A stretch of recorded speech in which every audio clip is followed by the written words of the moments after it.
For a quick and easy way to change your Office 365 password, what you're going to do is open up a web browser and you can go directly to myaccount.microsoft.com.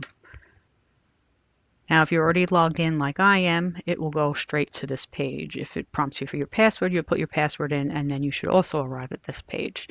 So now that we are signed in, you're going to see here, it says change password. So you're going to go ahead and click on change password. And then once the screen loads, then we can put our new password in. Always a good idea to make it difficult to get in. So by adding numbers or characters and not using your name or anything of that is the best way to keep your password safe. So you will put in your new password, you will confirm it by putting it in again, and then you are clicking submit. Now, because we are in a school, once this password is changed, this also affects your login to any school device. So my suggestion is after you have changed your password and you have clicked submit, I would restart your computer.